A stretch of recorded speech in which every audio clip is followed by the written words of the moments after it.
আসসালামু আলাইকুম। সুখ দুঃখের সংসারের আরও একটা নতুন ভিডিওতে আপনাদেরকে স্বাগতম। দেশ এবং দেশের বাইরের যেখান থেকে আমার ভিডিওটি দেখছেন আশা করি আল্লাহর রহমতে আপনারা ভালো আছেন। আমরাও আলহামদুলিল্লাহ ভালো আছি। সকাল সকাল আরিয়ানের বাবা মর্নিং ওয়াকে গিয়েছিলেন। তো আসার সময় গরম গরম ক্রিম বন নিয়ে এসেছেন। ক্রিম বন দিয়ে চা খেতে আমার বেশ ভালোই লাগে, ওই কারণে আর লোভ সামলাতে পারিনি, সাথে সাথে চা বসিয়ে দিয়েছি। আর শীতের সকালে ১ কাপ দোয়া ওঠা চায়ের সাথে যদি নরম নরম একেবারে গরম তুলতুলে ক্রিম বন হয় তাহলে তো আর কিছু লাগে না।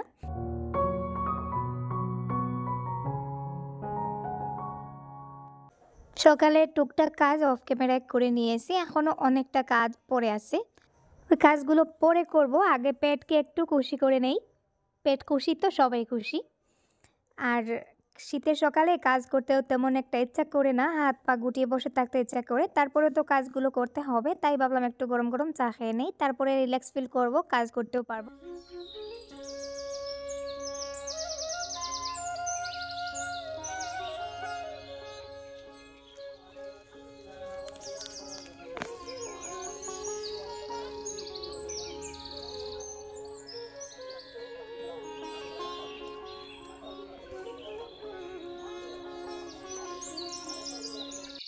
আজকে এই প্রথম নিজের লাগানো গাছ থেকে মূলা তুলব। এই মূলার গাছগুলো আমি শাক খাওয়ার জন্য লাগিয়েছিলাম। আমি ভাবিও নি এখানে এত বড় বড় সাইজের মূলা হবে, আর মূলাও নিয়ে তরকারি হিসাবে রান্না করতে পারবো। এই যে দেখুন, মূলাগুলো অনেকটা বড় হয়ে গেছে। তো এই মূলাটা একটু বেশি বড়, বাকিগুলো অতটা বড় না। এই যে দেখুন, এটা সম্পূর্ণ একটা মানুষের আকৃতি ধারণ করেছে।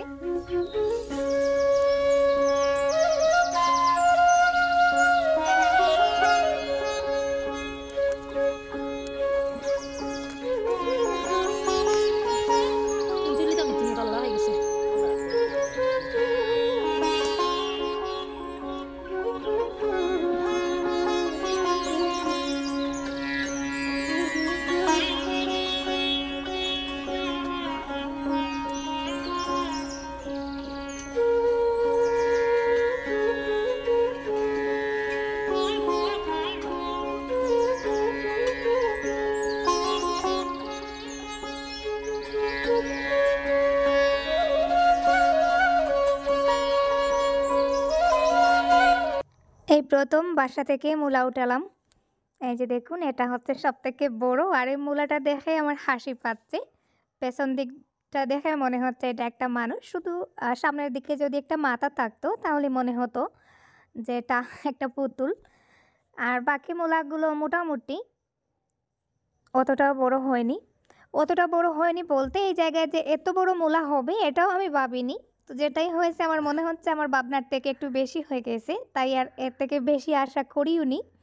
মূলা গাছ একটু বড় হওয়ার পরে যখন নিচের দিকে মূলা ধরতে শুরু করে তখন কিন্তু মূলার গাছগুলোর চারপাশের মাটিগুলো একটু কুড়ে কুড়ে নরম করে দিতে হয়, যাতে মূলাটা বেশি নিচের দিকে যেতে পারে, সাইজটাও বড় হতে পারে। তো আমি কিন্তু ওরকম করিনি। মূলার গাছগুলোতে যদি প্রপার যত্ন করা হতো তাহলে মূলাগুলো আরও বেশি বড় হতো। তো যাই হোক, আমি কাজ করি, আপনারা দেখতে থাকুন। আর সেই সাথে আপনাদেরকে ছোট্ট একটা রিকোয়েস্ট প্রথমেই করে নেই, যারা এখনও ভিডিওতে একটা লাইক দিতে ভুলে গেছেন প্লিজ মনে করে ভিডিওতে একটা লাইক দিয়ে ভিডিওটা কন্টিনিউ করুন। আর সেই সাথে রিকোয়েস্ট করব স্কিপ না করে ভিডিওটা শেষ পর্যন্ত দেখার চেষ্টা করবেন। আশা করি আজকের ভিডিওটা আপনাদের কাছে অনেক বেশি ভালো লাগবে। আর যারা আজকে আমার চ্যানেলে নতুন, আমার চ্যানেলটাকে এখনও সাবস্ক্রাইব করেননি, প্লিজ আমার চ্যানেলটাকে সাবস্ক্রাইব করে দিতে পারেন যদি আমার ভিডিওগুলো আপনাদের কাছে ভালো লেগে থাকে। আপনাদের সাথে গল্প করে করে আমি মূলাগুলো কেটে নিয়েছি, এখন ধুয়েও নিচ্ছি। মূলাগুলো যেহেতু বালু মাটিতে ছিল তাই বালুর পরিমাণটা বেশি, তাই ৪-৫ বার পানি দিয়ে ভালো করে ধুয়ে নিচ্ছি।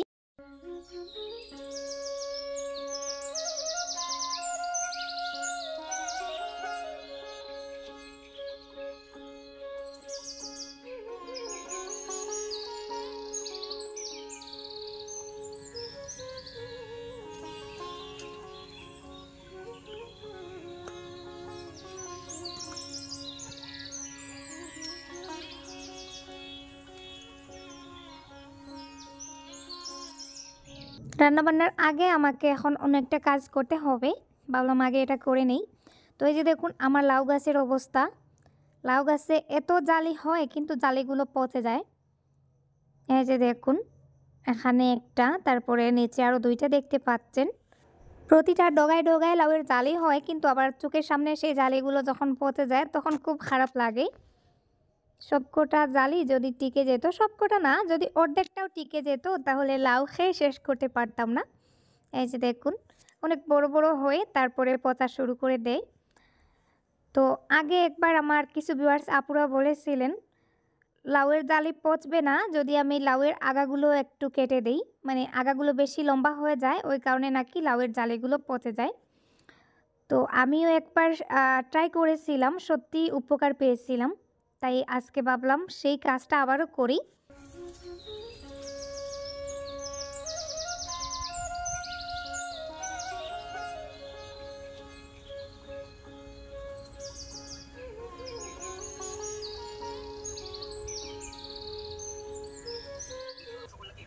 এই যে দেখুন লাউয়ের আগাগুলো শুধু লম্বা হচ্ছে, আর ওই কারণেই হয়তো এত সমস্যা।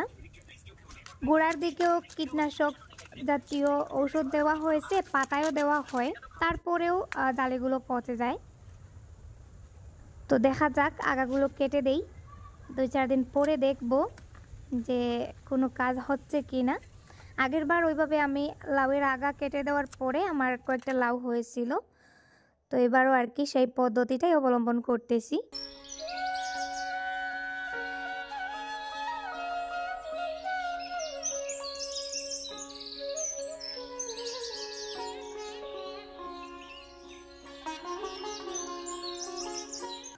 আরিয়ানের বাবা মার্কেটে গিয়েছিলেন, আসার সময় এই যে এটা হচ্ছে মনে হয় ডাল এবং বাঁধাকপির পাকোড়া, আর সেই সাথে জালমুড়ি। তো এই যে দেখুন আমার ছেলে আমাকে খেতে দিবে না, ও খাবে। তো আমি একটা পাকোড়া খেয়ে নিয়েছিলাম, ওই জন্য গালটা একেবারে ফুলিয়ে বসে আছে।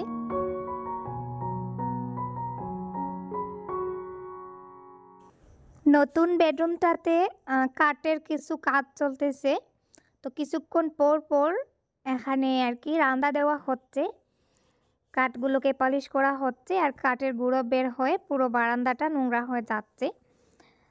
তো এখান থেকে কাঠের গুঁড়াগুলো উঠিয়ে নিয়ে নিচ্ছি, আবারও একটু পরে কাজ হবে, তো আবারও হয়তো কাঠের গুঁড়া পড়বে, তখন না হয় আবারও পরিষ্কার করব।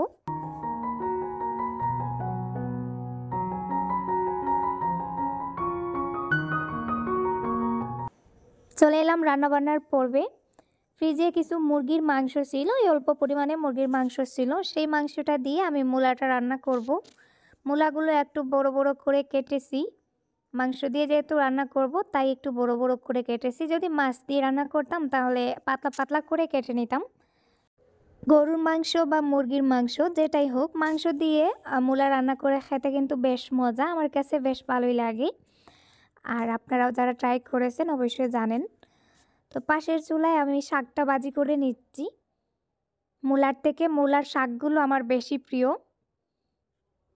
যদিও শাকগুলো একটু বুড়ো হয়ে গেছে, তারপরেও শাকগুলো ফেলে দিতে ইচ্ছা করে নিই, ভাবলাম শাকগুলো কেটে কুটে ভাজি করে নিই। এই যে দেখুন একটু বড় বড় করে কেটে নিয়েছি, আমি তাড়াহুড়োর মধ্যে ছিলাম, তাড়াহুড়োতে আর কি যেভাবে পেরেছি।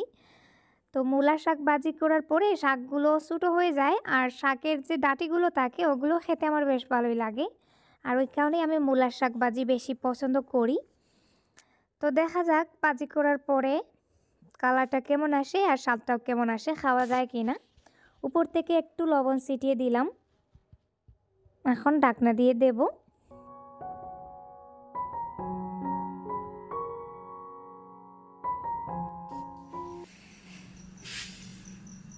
কিতা লেখ রে কিতা লেখছ নাম দেখি হোসাইন ফটোসাইন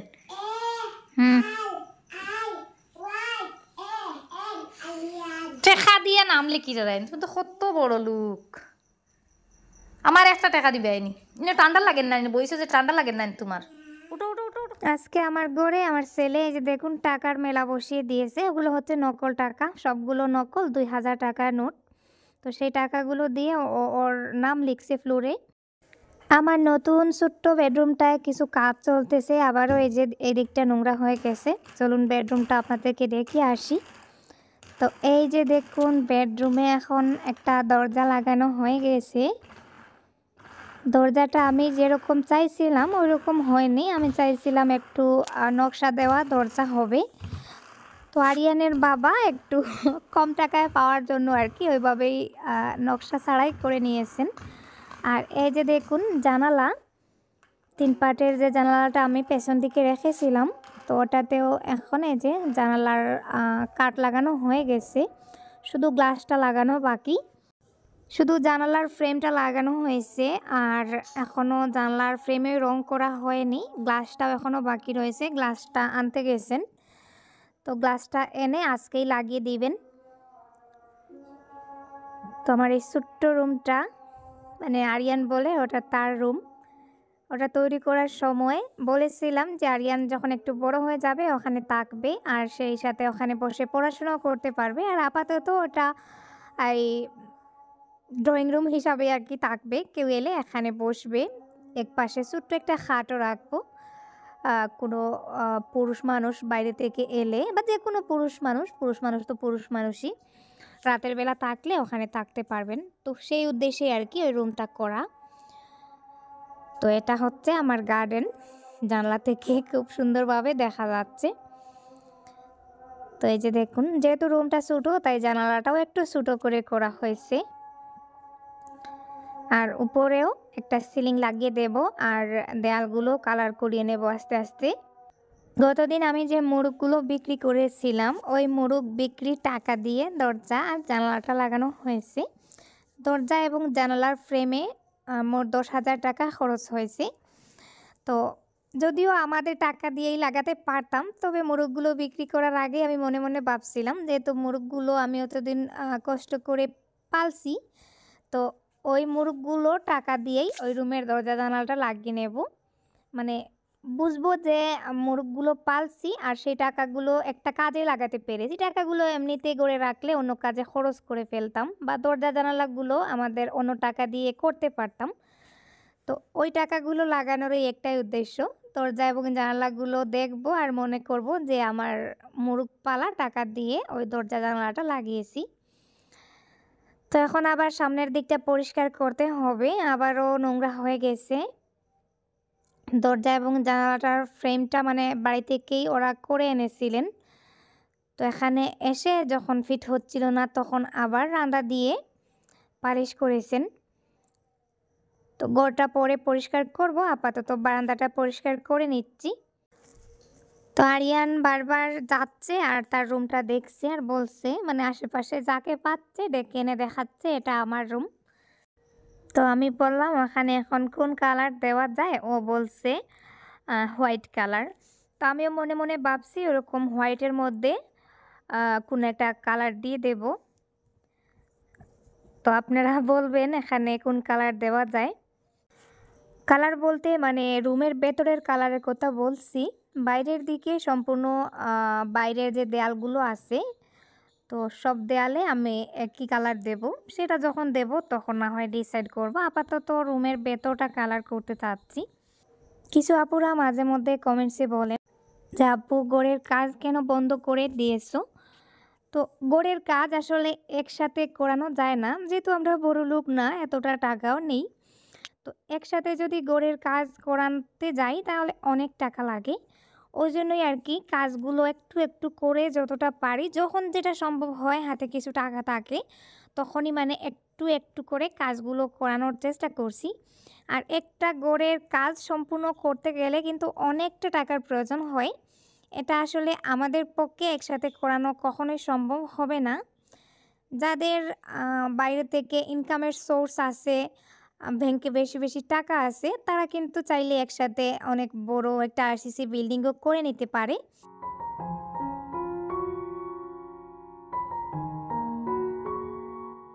বারান্দাটা ঝাড়ু দিয়ে এখন মোটরের পাইপ দিয়ে চাইছিলাম পুরো বারান্দাটাকে সুন্দর করে ঘষে মেজে পরিষ্কার করে নেব।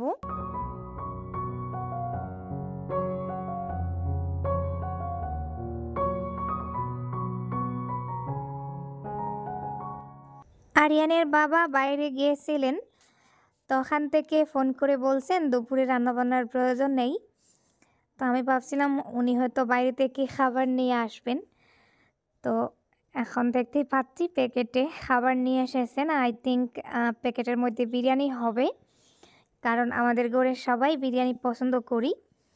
আর উনি যখনই বাইরে থেকে কিছু আনেন তো বিরিয়ানি বেশিরভাগ সময় নিয়ে আসেন। এই যে দেখুন আমি যেটাই ভেবেছিলাম সেটাই ঠিক, বিরিয়ানি চলে এসেছে।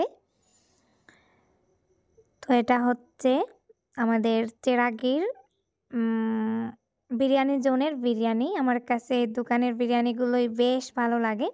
আমি গুয়াহাটিতেও বিরিয়ানি খেয়েছি, করিমগঞ্জে বিরিয়ানি খেয়েছি, শিলচরে বিরিয়ানি খেয়েছি, কিন্তু ঘুরে ফিরে আমাদের ওই বাড়ির পাশের এই বিরিয়ানির দোকানের বিরিয়ানিগুলোই আমার কাছে বেশি পছন্দের, মানে আমার কাছে বেশি টেস্টি মনে হয়। তো কালারটা যদিও এতটা সুন্দর না, কিন্তু বিরিয়ানিগুলো সত্যি অনেকটা টেস্টি। 2 পিস মুরগির মাংস দেই আর সাথে বিরিয়ানি, পেঁয়াজ, শসা, লেবু। তো ফুল প্লেট 120 টাকা, হাফ প্লেট 70 টাকা। মানে খাবারের গুণ, স্বাদ সবটাই মিলিয়ে আমার কাছে প্রাইসটা একটু কম মনে হয় এই দোকানে, ওই কারণেই আরও বেশি ভালো লাগে। তো এখানে 3টা প্যাকেট ছিল, আমি সবারটা একটা একটা প্লেটে আর কি আলাদা আলাদা প্লেটে সার্ভ করে দিচ্ছি।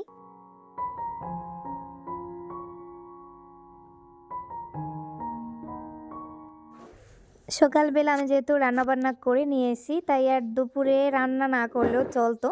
তখন যেহেতু দুপুরের জন্য বিরিয়ানি চলে এসেছে তাই বিরিয়ানিটা খেয়ে নেই, আর যে তরকারিটা রয়েছে সেটা আবার রাতের বেলা খাবো। বিরিয়ানি জোনের বিরিয়ানি আপনারা কে কে খেয়েছেন আমাকে কমেন্টসে জানাতে পারেন, জানালে খুশি হব। আমার পছন্দের সাথে আপনাদের কার কার পছন্দের মিল আছে সেটাই খুঁজে দেখবো, ভালো লাগবে। চেরাগিতে কিন্তু আরও কয়েকটা বিরিয়ানির দোকান আছে। তো বিফ বিরিয়ানি আছে, অন্য একটা দোকানে বিফ বিরিয়ানি পাওয়া যায়, ওটার স্বাদ ভালো আছে, খারাপ না। তবে চিকেন বিরিয়ানির জন্য আমার মনে হয় এই বিরিয়ানির জোনই পারফেক্ট। হ্যালো ইনকে বা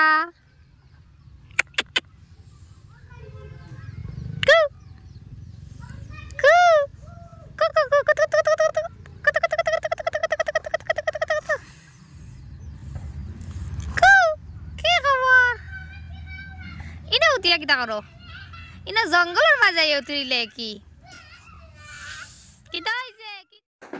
আমার মতন কিছু পশুপ্রেমী আপুরা, মানে বিশেষ করে বিড়াল প্রেমী কিছু আপুরা মাঝে মধ্যে রাগ করেন যে আপু তোমার বিড়ালকে দেখাও না কেন। তো আজকে ভাবলাম ভিডিওর শেষের দিকে একটু দেখিয়ে নেই। এই যে দেখুন আমার বিড়ালটা রাগ করে এখানে এসে রোদের মধ্যে শুয়ে আছে। রাগ না, আসলে এই রোদের মধ্যে শুয়ে আছে, মনে হয় আরাম লাগতেছে, আর অত বুড়ো হয়ে গেছে এখন, তাই একটু দুর্বল হয়ে গেছে।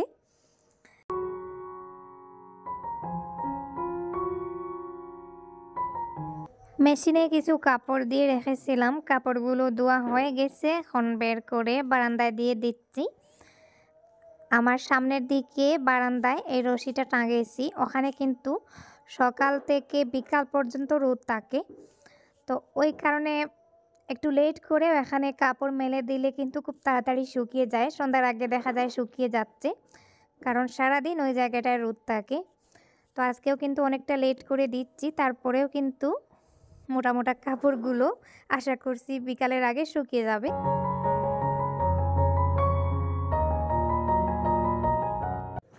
আর এই যে দেখুন আমার লক্ষ্মী ছেলে মোরগকে খাবার দিতে চলে এসেছে। আর কথা বলতে বলতে ভিডিওটাও শেষের পর্যায়ে চলে এসেছে। আজকের মতো এই পর্যন্ত। আপনারা সবাই ভালো থাকুন, সুস্থ থাকুন। আল্লাহ হাফিজ, আসসালামু আলাইকুম।